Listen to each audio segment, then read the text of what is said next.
الواحدة منه بره ب7 جنيه، بنص كيلو دقيق. احنا عملنا منه 19 قطعة، واحسن من بتاع مرة كمان، من بتاع بره كمان. قبل ما نبدأ تنسوش تعملوا لايك واعملوا كومنتات، صلوا فيها على النبي. هنجيب معانا في حاجة غويطة كوباية مية دافية، وعليها معلقة سكر وذرة ملح ومعلقة خميرة، وهنقلبهم في بعض، وبعدين هننخل عليهم نص كيلو دقيق. وده كان اللي هو ده اختبار للخميرة، لكن انت لو واثقة منها اشتغلي على طول. هنفضل بقى نقلب ونلمها في بعض، هتتلم معانا بالشكل ده. الكيلو معاه النص دقيق خد معانا كوبايه وربع ميه. الربع هنحط دلوقتي نلم بيه العجينه اهي. لما تتلم معانا جزئيا كده، هننزل عليها بشويه زيت، بتاع معلقتين زيت كده، هنكمل لم بيها العجينه. ده بتاع ربع كوباية زيت. ما علينا، ربع كوبايه زيت لحد ما العجينه تبقى معانا طريه كده وملزقه شويه. هنجيب بقى حاجه غويطه تانية، وهنحط فيها شويه زيت، وهنحط فيهم العجينه. في الجو اللي احنا فيه ده هتسيبي العجينه متغطيه فيها بحوالي نص ساعه، هتلاقيها معاكي خمرت وبقت عاليه وجميله. بعد كده حطت عليها زيت ومن تحتها زيت، وهتغطيها نص ساعه بقى ونبدا نشتغل. اهي بصوا بعد نص ساعه بقت عامله ازاي، ما شاء الله، عيليته بقت جميله. هنجيب حاجه بقى صينيه، وهنرشرش عليها شويه دقيق اهو بالشكل ده او كده، الرخامة او كده الرخامه يعني. عادي. طبلية. وهنحط حته العجينه، وهنفردها بالنشابه. هندهن برضو النشابه دقيق، نفردها كده اهو بالنشابه. انا بتفردها بايديها الاول، بعدين هتكمل بالنشابه اهي كده. بعدين بقى هتقطعها 4 ارباع بالطول وبالعرض اهي كده، تقطعها نصين بالطول وبعدين نصين بالعرض. وكل نص بقى هتكوره بالشكل ده.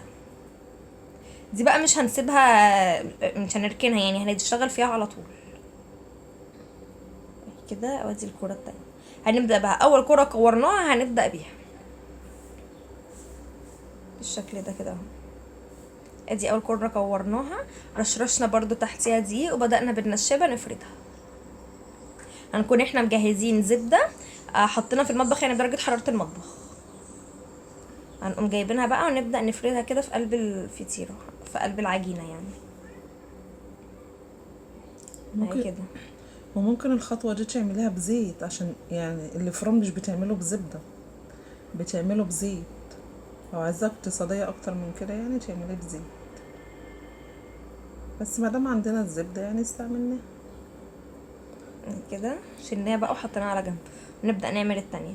كله بقى هيتعمل بنفس الطريقة كده، يعني قيسوا على دي كل اللي جاي. برضو رششنا شوية دقيق، وبدأنا جبنا القطعة التانية، وهنبدأ نفردها بالشكل ده، وهنحط برضو جواها زبدة اهي. دي الزبدة.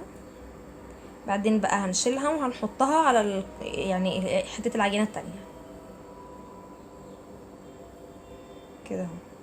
بعدين هنقلبهم على بعض بالشكل ده، وهندهنها زبدة برضو، هندهن الظهر ده زبدة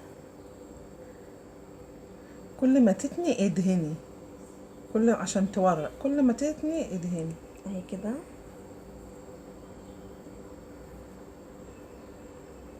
الشكل ده كده برضو، لما تاني اهي هتحط زبدة برضو.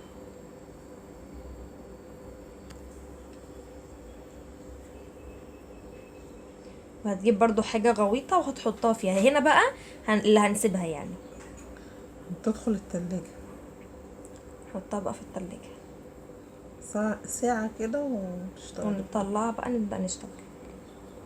بدأنا بقى برضو نرشش شوية دقيق، هتشوفوها دلوقتي لما قعدت ساعة في التلاجة بقت عاملة ازاي. ما خمرت شاء في الله، التلاجة كمان.